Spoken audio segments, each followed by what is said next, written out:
전능하사 천지를 만드신 하나님 아버지를 내가 믿사오며 그 외아들 우리 주 예수 그리스도를 믿사오니 이는 성령으로 잉태하사 동정녀 마리아에게 나시고 본디오 빌라도에게 고난을 받으사 십자가에 못 박혀 죽으시고 장사한 지 사흘 만에 죽은 자 가운데서 다시 살아나시며 하늘에 오르사 전능하신 하나님 우편에 앉아 계시다가 저리로서 산자와 죽은 자를 심판하러 오시리라.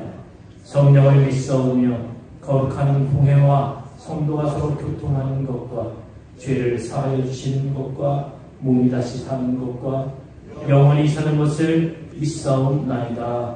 아멘.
높이 들리신 보좌 앞에 앉으신 하나님, 거룩한 성으로 찬양합니다. 수많은 세상 사람들 가운데 저희를 부르셔서 주님의 보좌 앞에 서게 하시니 감사합니다. 지난 한 주간 동안도 저희들 주님의 사랑과 은혜와 보호에서 살게 하시고 이 시간 주님의 전에 전을 찾는 주님의 거룩하신 임재 앞에서 예배를 하게 하시니 감사합니다. 저희들 생각과 마음을 잘 다스려 주시기를 원합니다. 저희들에게 믿음을 선물로 주셨으니 언제나 믿음의 덕을 더하고 덕의 지식을 더할 수 있는 저희가 되게 하여 주시옵소서. 에덴교회나 직장교회나 사회에서 일터에서 믿음의 자녀로 본을 보일 수 있도록 하시고 언제나 덕을 세울 수 있는 저희가 되게 하여 주옵소서. 남을 세워주고 주님의 몸을 세우는 자로 덕 있는 말을 아끼지 않게 하시고 덕 있는 행동을 하는데 주저함 없이 하게 하여 주시옵소서. 저희 모두가 온전히 믿음의 사람으로 바로 서서 주님의 성품을 드러내고 그 얼굴을 보여줄 수 있는 삶이 되게 하여 주옵소서. 에덴교회가 주님께 기도합니다.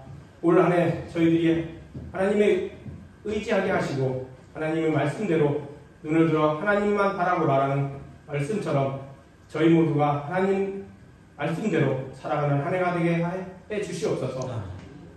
항상 말씀을 묵상하고 기도가 끊어지지 않는 하나님께 저희들의 마음을 붙잡아주고 인도하여 주시옵소서.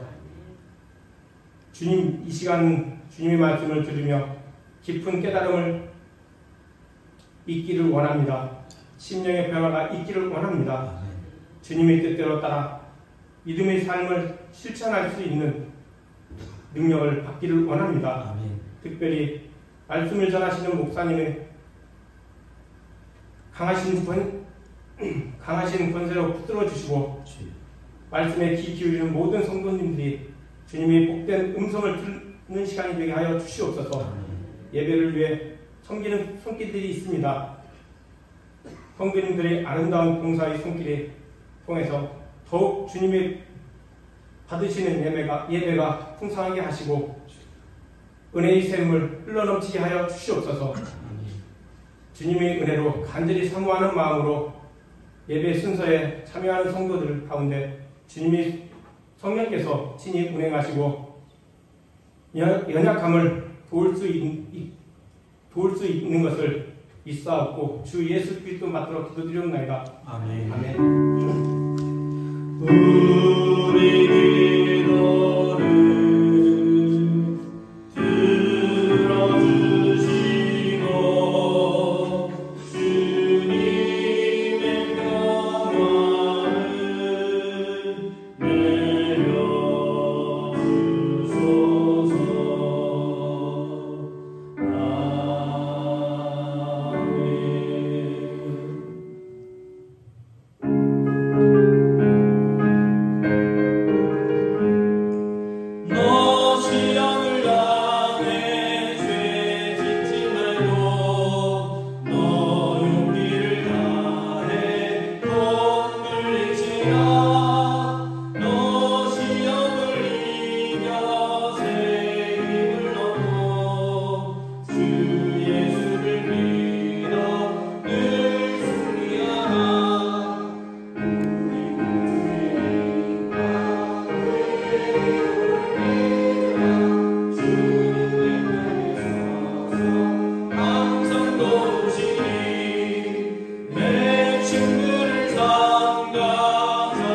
감사합니다. 주님, 우리를 도우시며 우리에게 은혜 베푸시며 우리 각 사람 위에 하나님께서 함께 계시는 은혜를 감사드립니다. 주님 때문에 웃고 주님 때문에 찬송하고 주님 때문에 누리는 것들이 너무나 많습니다. 하지만 그리 아니하실지라도 우리는 하나님을 찬송하고 또 모든 상황 가운데서도 주님을 예배할 수 있는 은혜를 주셔서 감사드립니다. 모든 감사가 주님께로부터 왔으니 주님 이 감사의 제목들을 담아 주님 앞에 예물로 올려드립니다. 주여 주정헌금으로 11조금으로 각종 감사의 대목을 담아 주님 앞에 드릴 때 주님 우리의 마음도 함께 드리오니 이것이 주님의 기쁨이 되도록 우리 주님께서 받으시도록 우리의 마음을 쏟게 해 주옵소서. 또 드림이 우리의 기쁨이 되게 해주시고 이 드리는 손길 주님께서 기억하여 주셔서 우리 하나님의 은혜로 그 삶을 채워 주시옵소서. 그래서 감사가 끊임없이 넘쳐나는 삶이 될 수 있도록 은혜 베풀어 주옵소서. 주님 앞에 드린 이 예물을 귀하고 정직하고 깨끗하게 사용할 수 있도록 도와주시고 이것이 선하게 활용되어 주님의 나라와 교회 그리고 이웃을 위해 사용될 수 있도록 도와주옵소서. 드리지 못한 손길에도 똑같은 은혜를 허락해 주시며 모든 이에게 하나님의 은혜가 넘치기를 간절히 원하오며 감사함이 예수님 이름으로 기도합니다. 아멘.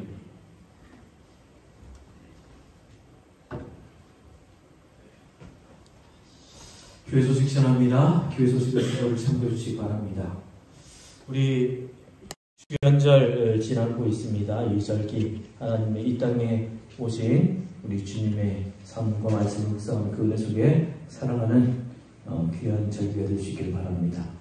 오늘 오전 예배 후에 대기실에서 운영위원회 있습니다.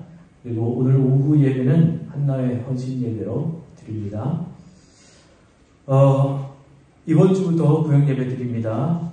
그래서 수요 예배 후에 구역 인도자 성령 공부 있습니다. 기억해 주시기 바랍니다. 우리 설 명절 이번 주간에 있는데요.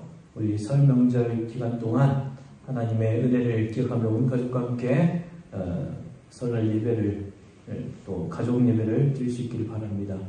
또 다음 그 설날 기간 동안 새벽 기도회는 개인 기도로 진행됩니다. 그리고 다음 주일에는 온 가족이 함께 하는 설날 온 세대 예배를 드립니다. 어린이부터 청소년부 그리고 우리 장년들 이르기까지 함께 예배를 드립니다. 그래서 어린이부 예배하고 오후 예배는 없습니다. 기억해 주시기 바랍니다. 우리 설날 가정예배 순서지 준비되어 있습니다. 이 중로비 나가실 때 그 헌금 봉투 놓인 곳에 있으니까 필요한 만큼 가져가시기 바랍니다. 그리고 화재로 인해서 예배 초소를 잃은 동인천안교회를 돕기 위해서 특별 헌금을 하려고 합니다. 셋째 주일에 특별 헌금을 하려고 합니다. 기도로 여러분 동참해 주시기를 부탁드립니다. 이제 우리 함께 말씀을 나누겠습니다. 말씀은 예레미야 15장 15절에서 21절까지의 말씀입니다. 구약 1075쪽입니다. 예레미야 15장 15절에서 21절까지의 말씀입니다.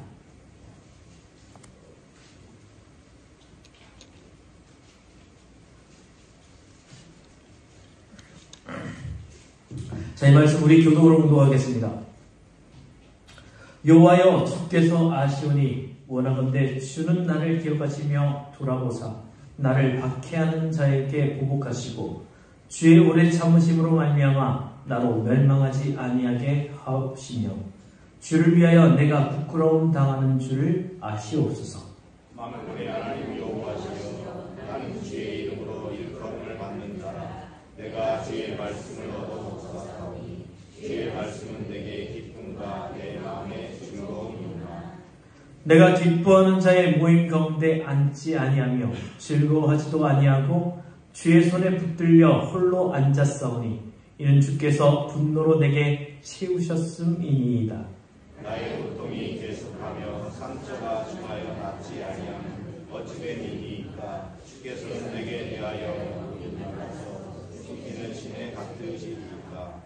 여호와께서 이와 같이 말씀하시되 내가 만일 돌아오면 내가 너를 다시 이끌어 내 앞에 세울 것이며 내가 만일 헛된 것을 버리고 귀한 것을 말한다면 너는 나의 입이 될 것이라. 그들은 내게로 돌아오려니와 너는 그들에게로 돌아가지 말지니라. 내가 너로 이 백성 앞에 견고한 것 성령이 되게 하리니 그들이 너를 실제라도 이기지 못할 것은 내가 너와 함께하여 너를 보호하여 던지리라. 여호와의 말씀이니라. 같이 있습니다. 내가 너를 악한 자의 손에서 건지며 무서운 자의 손에서 구원하리라. 아멘. 할렐루야. 우리 서로 인사합시다. 사랑합니다. 축복합니다.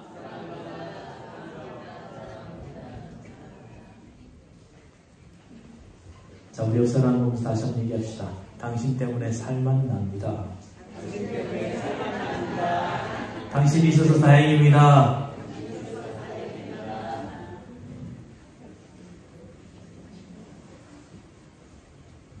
여러분이 있어서 다행이에요. 여러분이 있어서 살만 납니다. 여러분이 있어서 행복합니다. 우리 주님께서도 여러분을 보시면서 얼마나 좋아하실까요?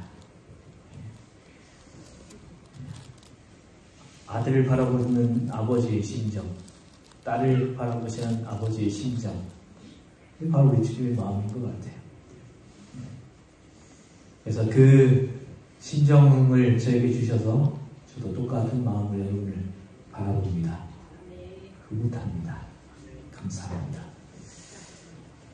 자, 우리가 신앙생활 하면요, 맨날 좋은 일만 있었으면 좋겠어요. 그런데 그날이 도적같이 찾아오는 때가 두 번 있습니다. 희한해요. 그날이 도적같이 와요. 그날이 도적같이 오는 그날은 한 번은 우리가 반드시 만날 우리 주님께서 다시 오시는 예수 그리스도의 재림이고요. 한 번은 영적 침체입니다. 여러분 경험하는 사람들이 있어요. 맞아요. 근데 누구나 경험할 수 있다. 누구나 당할 수 있다라는 것이죠. 신앙생활하면서 나름대로 오래 신앙생활한 그리스도인이라면 누구나 한 번 이상은 영적 침체를 겪어봤을 겁니다. 영적 침체의 현상으로 내 안에 기쁨과 감사가 없어지고 예배생활, 기도생활, 말씀생활이 이루어지지 않아요. 뭘 해도 기쁘지 않아요. 내가 왜 이 자리에 있는가 라고 생각되는 경우도 있습니다. 예배를 드리고 있는데, 말씀을 듣고 있는데 난 누군가 여기서 뭘 하고 있는가?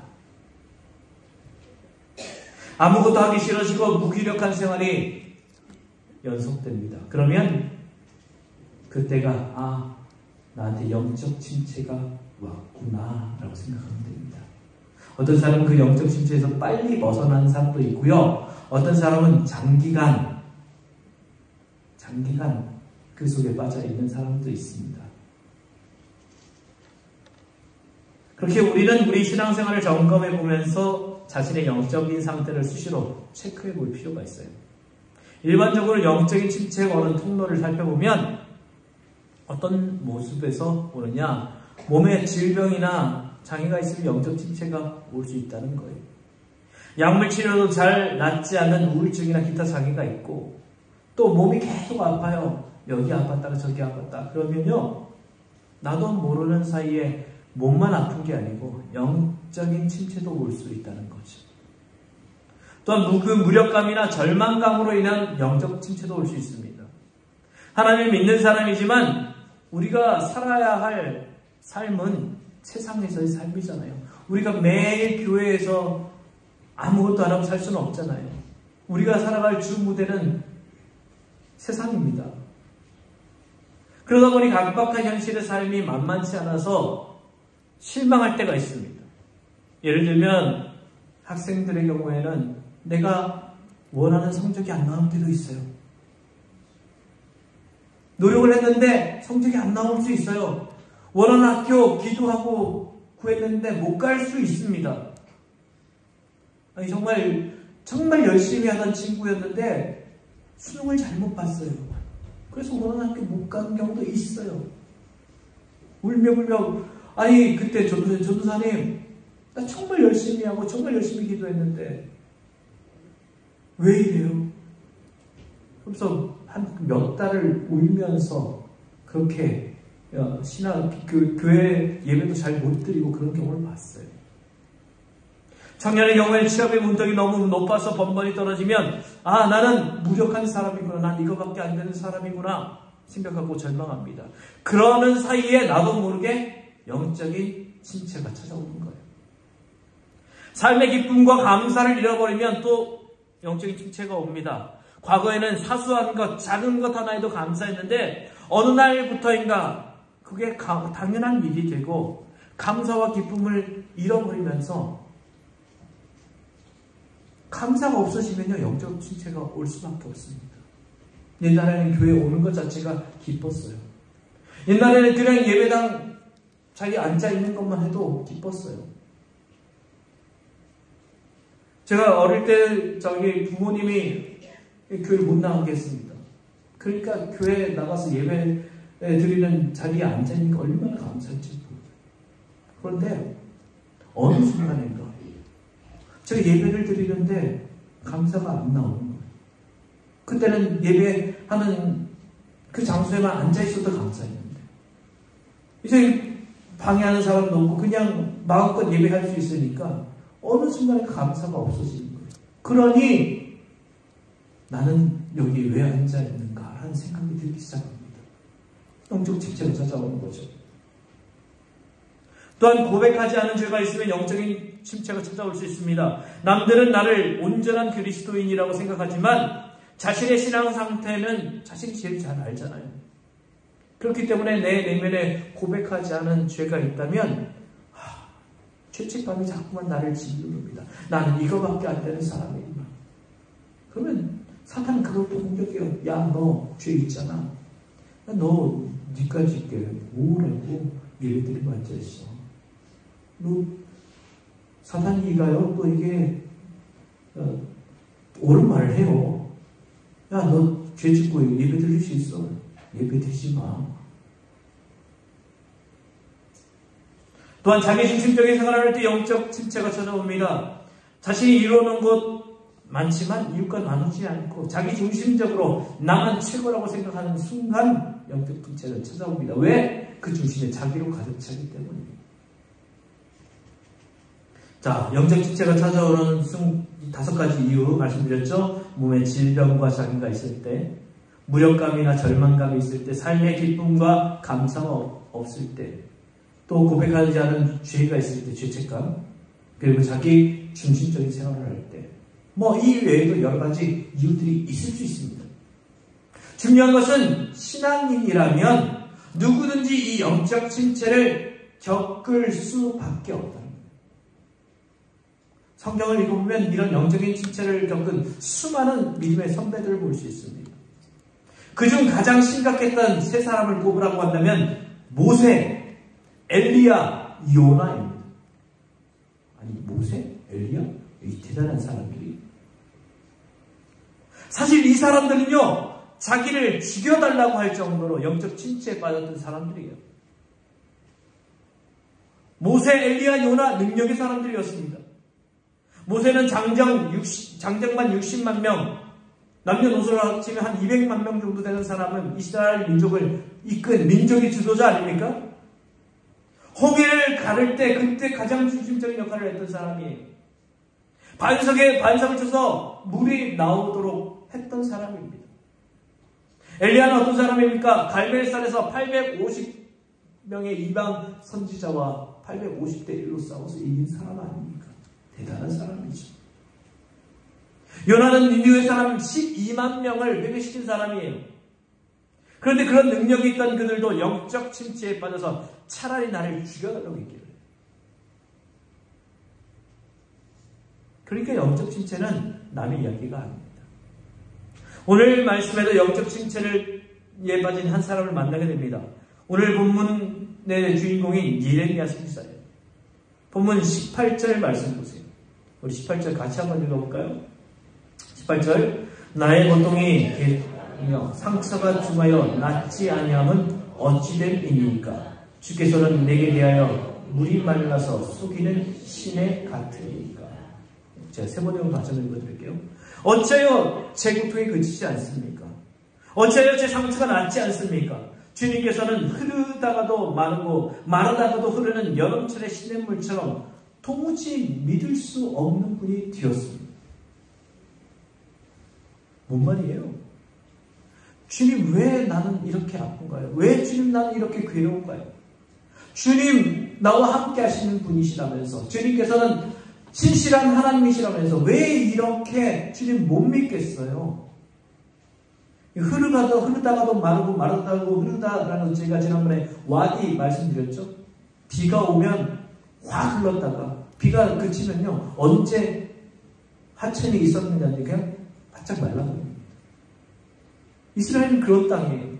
그런 것처럼 하나님 신실한 분이시라면서요. 하나님 나를 도와주시는 분이시라면서요. 그런데 나를 향한 하나님의 도움은 어디 갔나요? 왜 나를 도와주지 않습니까? 이렇게 이야기하는 거예요. 예레미야가 은혜 가운데 있었다면 이런 이야기는 나오지 않습니다. 예레미야도 지금 영적인 침체에 빠져 있는 거예요. 이 예레미야의 이름은 여호와께서 높이신다라는 이름을 갖고 있습니다. 그는 제사장 가문에서 태어난 사람이에요. 제사장 30세가 되어야 봉사를 할 수 있습니다. 그런데 예레미야는 20세 전후에 하나님의 부름을 받습니다. 하나님께서 월반시키신 거죠. 그러니 그에게 특별한 하나님의 은총이 임한 겁니다. 그는 주전 627년경부터 남유다가 망한 주전 586년까지 약 40년 동안 선지자로 사역을 했어요. 그의 삶은 남유다의 마지막 5왕 요시야, 요아스, 요야김, 요아긴, 그리고 시드기야, 이 사람들이 통치할 때였습니다. 그는 하나님으로부터 너는 이 땅에서 아내를 맞이하지 말며 자녀를 두지 말지니라 명령을 받고 결혼도 하지 못하고 자녀도 두지 못한 채 사역했습니다. 오직 하나님께 전적으로 매달린 사람이에요. 원래 그 사람은요, 겁이 많고 조용한 성품의 사람이었지만 하나님의 약속을 믿고 담대하게 복음을 전한 사람입니다. 문제는 예레미야가 전한 메시지 내용이에요. 그럼 제가 매주일 설교를 하잖아요. 설교 내용이 하나님이 여러분 사랑하십니다. 하나님 여러분 축복하십니다. 하나님의 영적인 복, 육적인 복을 모두 받으시기 바랍니다. 이렇게 이야기하면서 여기 나오신 주님의 자녀들 여러분에게는 여러분의 모든 은혜를 받을 것이며 여러분의 자녀는 잘 될 것이고 또 여러분의 일터에서 여러분은 승승장구하게 될 것이며 승진하게 될 것입니다. 하나님의 은혜가 그렇게 있기를 원합니다. 매주 이렇게 설교를 한다면 얼마나 좋을까요? 힘이 되죠. 그러나 매주일 하나님 그 말씀을 주지 않아요. 때로는 책망의 말씀, 회개의 말씀을 주십니다. 때로는 가슴을 후벼 파는 아픈 말씀도 하십니다. 마치 나한테 한 얘기 같아요.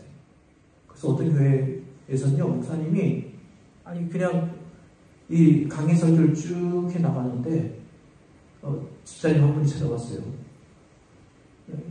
집사님 찾아와서 집사님 어떻게 찾아오셨어요? 목사님 오늘 왜 저만 보고 저한테만 그 얘기하세요? 성도한테 다 얘기했는데 자기가 찔리니까 자기한테만 하신 말씀이다. 자기를 겨냥해서 하신 말씀이라고 생각을 하는 거예요. 그렇게 후벼파는 말씀도 있습니다. 그러니까 설교가 우리 목사님 왜 저렇게 죄만 얘기하고 우리 목사님 왜 저렇게 안 좋은 말씀을 하시나. 예배 말씀을 통해서 힘을 얻어야 되는데 죄책감만 얻어간다. 이렇게 생각할 수도 있습니다. 그러니까 설교하는 목회자에게 화를 내고 싶을 때도 있습니다. 마찬가지로 예레미야 선지자 훌륭한 종이었지만 그의 메시지에 문제가 있었습니다. 그 메시지는 똑같았어요. 다른 게 없었습니다. 너희들 그렇게 살면 남유다 멸망한다. 똑바로 살아. 너희가 회개하지 않으면 멸망한다. 그래 똑바로 살아. 똑바로 하나님 믿어. 예레미야는 남의 나라 이야기처럼 전하지 않았어요. 이렇게 둘러서 전하지 않았어요. 예를 들어서 하지 않았어요. 그냥 바로바로 찔렀습니다. 왜냐하면 그 말씀을 듣는 유다가 자기가 발붙이고 있는 나라였기 때문입니다. 내 나라 내 백성들이었기 때문에 멸망하면 안 되잖아요. 그러니 멸망당하기 전에 우리는 돌아가야 한다고 그렇게 그냥 있는 대로 쏘아대고 있는 거예요. 그러면서 멸망하지 않고 회개하여 하나님 품으로 돌아오도록 자신이 죄를 지은 사람처럼 마치 자기의 죄처럼 자기의 잘못처럼 눈물을 흘리면서 외칩니다. 그의 간절한 마음이 예레미야 9장 1절에 잘 이야기합니다. 어찌하면 내 머리는 물이 되고 내 눈은 눈물 근원이 되고 죽임을 당한 딸 내 백성을 위하여 주야로 울리로다. 예레미야는 말씀을 전하면서 남유다가 돌아오기를 울면서 외칩니다. 여러분 제발 내 말 좀 들으세요. 여러분 지금 회개해야 합니다. 지금 돌이켜야 합니다. 그래야 우리가 살 수 있어요. 여러분 이렇게 살면 다 망할 수밖에 없습니다. 그러니 하나님께로 돌아가야 합니다. 제발 정신 차리세요. 눈물 흘리면서 외쳤어요. 얼마나 울었던지 눈이 상할 정도였어요. 눈이 막 짓무를 정도로 눈물을 흘렸습니다. 그래서 우리가 예레미야를 가리켜서 눈물의 선지자라고 별명을 붙여준 것이죠. 이렇게 눈물을 흘리면서 간절하게 복음을 전하면 이 백성들이 어떻게 반응해야 합니까? 남유다 백성이 정말 하나님의 백성이라면 최소한 양식을 가지고 있다면 그렇게 눈물 흘리면서 강력하게 제발 돌아오라고 호소하면서 외치는 그 설교자, 선지자 예레미야의 말을 듣고 하나님께 돌아와야 되는 것 아닙니까? 돌아와야죠. 야, 저 사람 저렇게 우는 데는 이유가 있다. 저 사람 저렇게 외치고 목이 쉬어라 터져라 외치면서 눈물 흘리면서 외치는 이유가 있구나. 우리가 잘못 살았구나. 돌아가야 된다. 하나님을 알아야 된다. 하나님의 말씀을 들어야 된다. 그렇게 하지 않았을까요? 그런데 백성들의 반응은 우리 생각과 달랐습니다. 그 말씀을 전하는 예레미야를 오히려 핍박하고 괴롭힙니다. 고향 아나돗 사람들은 예레미야를 죽이려고까지 합니다. 그는 또한 여호야김 왕대의 성전들에서 하나님의 심판을 설교했다가 생명의 위협을 받기도 합니다. 바룩을 시켜 기록한 하나님의 말씀을 왕 앞에 읽었다가 왕이 망한다고? 내가 있는 이 나라가 망한다고? 내가 왕인데 이 나라가 망한다고? 죽이려 듭니다. 시기야 왕자는 신하들이 그를 감옥에 시위대 뜰에 있는 구덩이에 혹은 시위대 뜰에 가두어 둔 적도 있습니다. 이렇게 여러 번 생명의 위협을 느낀 예레미야, 하나님 앞에서 자기의 억울한 감정을 호소할 수밖에 없죠.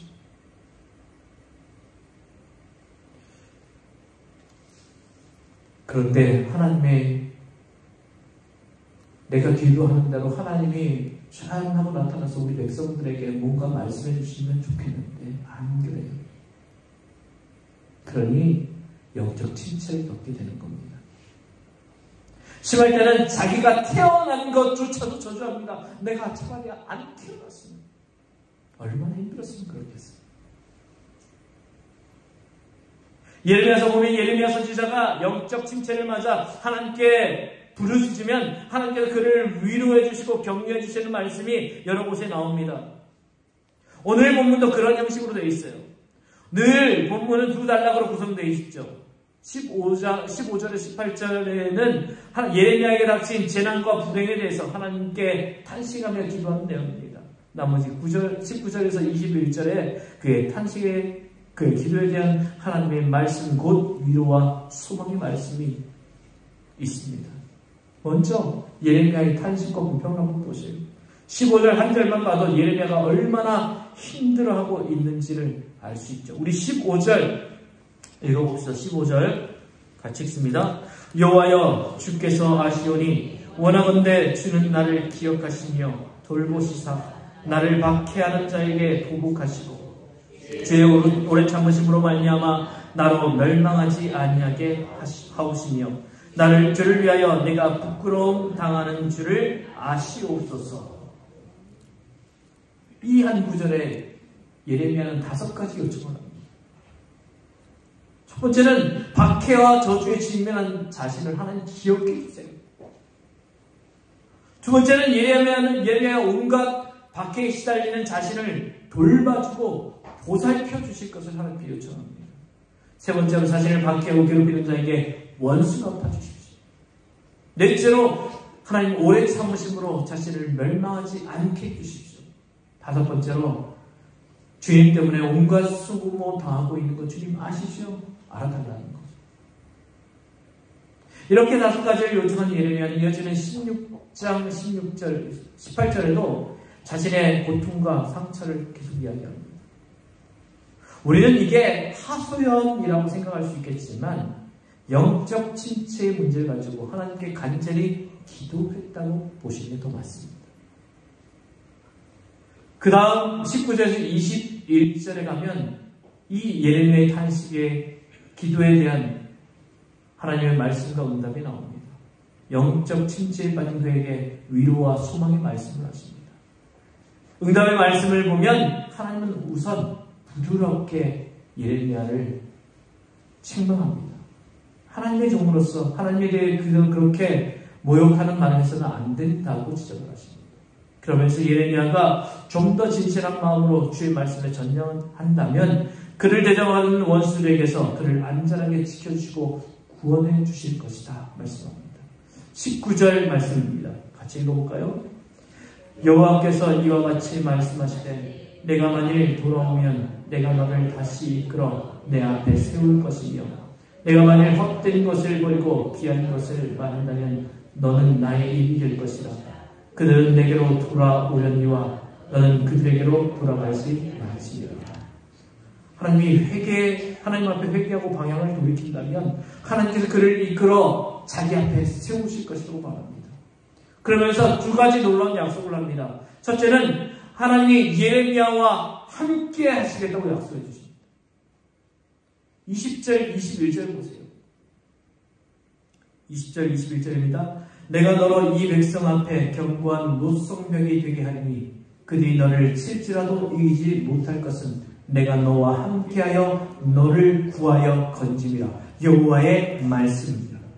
내가 너를 악한 자의 손에서 건지며 무서운 자의 손에서 구원하리라. 아멘.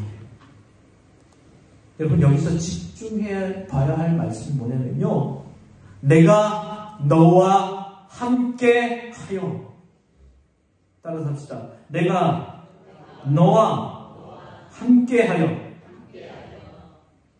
예레미야와 함께 하시겠다는 말씀입니다. 임마누엘 하시겠다는 거예요. 지금 예레미야가 영적 침체를 겪고 있는데 예레미야가 하나님 앞에 이야기하면서 부르시는 게 뭐예요? 하나님, 나 왜 이렇게 힘들어요? 하나님 왜 이렇게 변덕심하세요? 하나님 왜 나에게 이렇게 모질게 대하십니까? 이 얘기 아닙니까? 그 예레미야에게 대하여서 하나님께서 말씀하십니다. 내가 너와 함께하고 있다. 얘야, 내가 너 기도 모르는 게 아니야. 내가 네 기도하는 거 내가 듣지 않는 것 아니야. 내가 이리 바꿨다 저리 바꿨다 하는 게 아니야. 나는 너와 항상 함께하고 있단다 말씀하시는 거예요. 지금 영적 침체에 빠진 예레미야에게 가장 필요한 것은 세상 모든 사람들이 자기를 향해 핍박하고 괴롭혀도 자신 곁에 하나님이 계심을 확인하는 거예요. 다른 사람들 다 둥글려도 하나님이 나와 함께 하신다면 그는 그 어떤 핍박도 견뎌낼 수 있는 거예요. 나와 함께 하시는 하나님, 그것을 위해 우리 주님 우리에게 오셨잖아요. 임마누엘 하셨잖아요. 임마누엘의 축복인 겁니다. 존 바이퍼 목사님이 쓰신 영적 침체를 극복하라는 책에 이런 내용이 나옵니다. 우리가 어둠 가운데 있을 때 중요한 것은 우리에게 하나님을 붙들 힘이 없더라도 하나님이 지혜롭게 강한 손으로 우리를 붙들고 계시는 확신하는 것이다. 우리의 믿음이 겨자씨만 할 때에도 겨자씨만 한 알만해서 좀처럼 보이지 않을 때도 있다. 사실 하나님의 자녀들이 겪는 가장 어두운 시기는 믿음이 가라앉아 자신의 눈이 보이지 않을 때다. 하나님의 눈이 아니라 자신의 눈에 보이지 않을 때다. 그렇다. 어둠에 지나치게 억눌려 자신이 그리스도인인지 모를 수도 있다. 그러나 그럴 때도 여전히 당신은 그리스도인이다. 우리는 스스로 믿음을 만들어내고 그 믿음을 거듭남의 근거로 삼음으로써 구원받는 것이 아니다. 사실은 그 반대다. 하나님이 우리의 믿음의 기초이시며 한동안 우리의 믿음의 눈에 보이지 않을 때에도 하나님은 거듭남의 뿌리를 지탱하고 계시며 믿음의 씨가 죽지 않도록 보호하고 계신다. 그렇습니다. 영적 침체가 왔다고 해서 우리가 절망적으로 생각할 필요가 없는 것은, 내가 아무리 절망적이라고 해도 하나님 여전히 우리를 붙들고 계시기 때문입니다. 내가 아픈 가운데 있다 할지라도 하나님은 여전히 우리를 붙잡고 계시기 때문입니다. 여전히 하나님의 눈은 우리를 바라보고 계시고 여전히 하나님의 손길은 우리를 돕고 계십니다. 하나님은 영적인 침체에 빠진 예레미야에게 분명히 말씀하시지 않았습니까? 내가 너와 함께 하여. 이러니 문제가 해결될 수밖에 없죠. 오늘 우리 가운데 이런저런 일로 영적 침체에 빠진 분이 계십니까? 하나님은 오늘 우리에게 이사야 41장 10절 말씀으로 이렇게 말씀하십니다. 두려워하지 말라. 내가 너와 함께 함이라. 놀라지 말라. 나는 네 하나님이 됨이라. 내가 너를 굳세게 하리라. 참으로 너를 도와주리라. 참으로 나의 의로운 오른손으로 너를 붙들리라. 하나님이 우리 하나님 되십니다. 두 번째는 예레미야에게 하나님의 말씀을 전하는 대변인이 되게 하시겠다 약속합니다. 19절 중간절에 보면 너는 나의 입이 될 것이며 라고 말합니다. 예레미야에게 하나님이 입이 되게 해주겠다라는 것이죠. 요즘 말로 하면 대변인이에요. 한 정당에도 대변인이 있습니다. 한 나라의 대변인 중에 가장 파워 있는 것은 대통령의 대변인이겠죠. 그런데 지금 하나님은 영적 침체에 빠진 예레미야에게 좀 더 진실한 마음으로 주의 일에 전념한다면, 말씀에 전념한다면 하나님의 대변인에게 해주겠다 말씀합니다. 지금 예레미야의 영적 상태를 보면요, 그렇지 못한 상태예요. 할 수가 없어요. 차라리 나를 죽여달라고 할 정도니까, 내가 그냥 태어난 것이 잘못된 건 아닙니까? 나 차라리 이 땅에 태어나지 않았으면 더 좋았을 건 아닙니까? 라고 외치고 있는 그 사람에게, 도저히 하나님의 말씀을 전할 수 없을 것 같은 그 상황에 있는 그 사람에게 우리 주님께서 말씀하시는 거예요. 내가 내 입이 되게 하겠다 말씀하십니다. 하나님의 대변인이 되면 세상 그 어느 누구도 그를 해치지 못하도록 안전하게 보호하실 것이라고 약속하십니다. 자, 그러면 이제 우리의 문제로 돌아서 생각해 봅시다. 우리도 신앙생활 하다 보면 나도 모르는 사이에 도적같이 영적 침체가 우리에게 다가오고 그 속에 빠질 수 있습니다.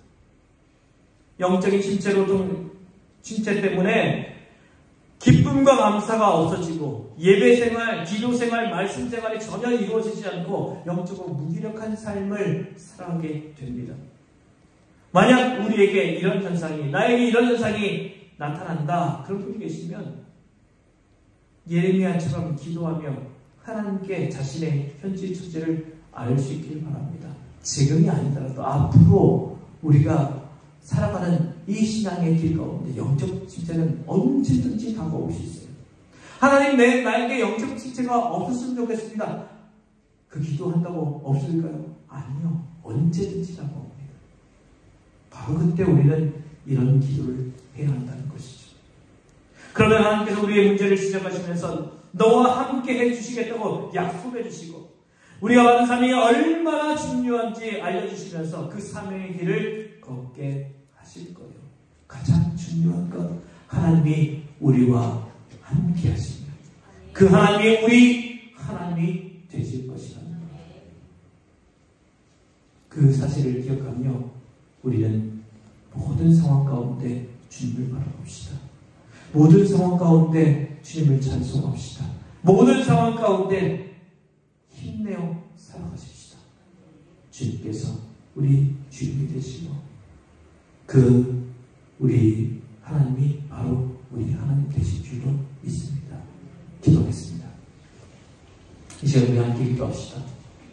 하나님, 내게 이 믿음을 주시옵소서. 하나님이 나와 함께 하신다는 것을 믿게 해주시옵소서. 온 천지를 만드시고 모든 것을 주관하시며 하실 수 있으며 모든 은혜를 베풀 수 있는 그 하나님이 바로 나의 하나님이심을 믿게 해주시옵소서. 그리고 그 고백을 우리가 주님 앞에 고백하며 하는 이 시간 될 수 있기를 바랍니다. 우리 함께 주님의 이름을 부르며 기도하겠습니다. 주여!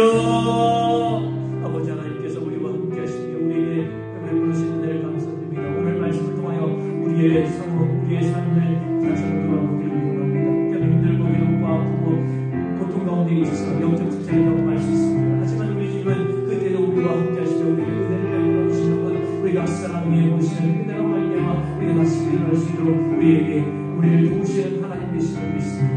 우리 주님 예레미야에게 말씀하셨던 것처럼 우리가 정말 영적 침체를 당할 때에 우리 하나님 앞에 부르짖고 하나님의 도우심을 구하기를 원합니다. 그때 우리에게 말씀하시는 하나님의 아버지 위로와 도움의 그 말씀을 듣기를 원합니다. 우리 하나님께서 우리와 함께 하시는 하나님, 언제나 나와 함께 하시는 임마누엘 하시는 하나님이심을 우리가 믿기를 소원합니다. 우리를 절대 떠나지 않으시며 우리를 붙잡으시는 하나님, 우리가 마치 하나님 없는 것 같은 생활을 하며 괴로운 가운데 있어갈지라도 우리 지금 그때도 우리를 돌보시며 아버지 우리에게서 절대로 떠나지 않고 우리와 함께 하시는 하나님 되심을 믿고 임마누엘 하시는 것을 붙잡고 아버지 모든 어려움을 이겨낼 수 있도록 도와주시옵소서. 그리고 힘을 주시며 능력을 주시며 위로하시며 붙잡으시는 하나님, 그 사랑의 하나님이 바로 나의 하나님이심을 믿고 그 하나님께서 우리의 삶에 온전히 보신 그를 위해 살아갈 수 있도록 도와주시기를 소망합니다. 그래서 아버지 지금 영적 침체를 겪고 있다는 이 하나님의 은혜를 믿고 이겨낼 수 있도록 도와주시고 또 앞으로 나아갈 그 영적인 침체의 그 상황들도 우리 주님 앞에 이렇게 우리와 함께 하시는 주님, 우리 하나님 나의 주님 되시는 그 주님을 위하여서 우리 더이 모든 어려움을 이기며 살아갈 수 있는 우리가 될 수 있도록 도와주시옵소서. 오늘도 우리에게 말씀하시는 이 말씀으로 우리를 붙잡으시는 놀라운 아버지 하나님의 은혜를 아버지 경험해 나갈 수 있도록 사랑하는 우리 주님, 우리는 때때로 영적 침체를 경험합니다. 지금 영적 침체에 잠겨있는 사람도 있고 그것으로 인해 장기적으로 힘들어하는 사람도 있습니다. 또 지금은 아니지만 앞으로 겪어야 할 우리의 그 신앙의 여정도 있습니다. 우리 주님 앞에 기도하오니 예레미야처럼 주님 앞에 주님의 도움을 구할 수 있도록 도와주시옵소서. 주님의 인도하심을 구할 수 있도록 도와주시옵소서. 우리 눈에 보이지 않고 우리 그 실체를 알 수 없지만 우리와 분명히 함께 하신다고 말씀하시고 약속하신 그 하나님을 신뢰하며 믿으며 신실하신 하나님을 붙잡고 기도하며 그 모든 영적인 침체를 이겨낼 수 있는 우리가 될 수 있도록 도와주옵소서. 우리 주님은 우리에게 예레미야에게 하셨던 그 말씀을 우리에게 분명히 주셨습니다.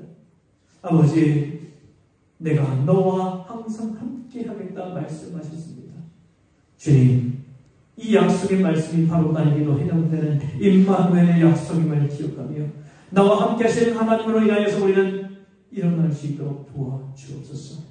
우리를 위로하시고 사랑하시고 은혜 베푸시며 모든 것들 가운데 우리를 붙잡아 주시는 하나님, 모든 것을 하실 수 있으며 아시며 모든 능력을 소유하고 계신 우리 주님께서 그 하나님께서 바로 나의 하나님이심을 믿고 그 하나님을 의지하며 아버지 이 영적 침체로부터 벗어날 수 있도록 도와주시옵소서. 그리고 모든 우리 신앙의 길을 걸어가는 우리의 여정, 주님 오실 때까지, 우리가 주님 앞에 갈 때까지 우리는 담대히 우리에게 맡긴 이 신앙의 삶을 살아가며 또 우리에게 맡긴 사명을 감당해 나갈 수 있도록 은혜 베풀어 주옵소서. 주님, 이 말씀 주심을 감사드리며 힘내고 용기내어 주님 뜻에 더 가까이서 우리가 되기를 원하오며 예수님 이름으로 기도하옵나이다. 아멘. 일어서서 찬양합시다. 모든 상황 속에서 주를 찬양할지라.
주 예수 그리스도의 은혜와 하나님 우리 아버지 우리를 지극히 사랑하심과 성령의 역사하시며 감동하시며 은혜 베푸시며 내가 너와 항상 함께하며 또 그 약속을 믿고 임만을 하시는 하나님을 붙잡고 하나님이 나의 하나님 되심을 인정하며 그 은혜 속에 살아가 어떤 시련과 좌절과 역경과 영적 침체 가운데에서도 담대히 일어나 하나님의 사람으로 살아가기를 소원하는 사랑하는 주의 백성들 머리머리 위에 삶의 이야기 위에 믿음의 역사 위에 영원토록 함께 하시기를 간절히 축원하옵나이다.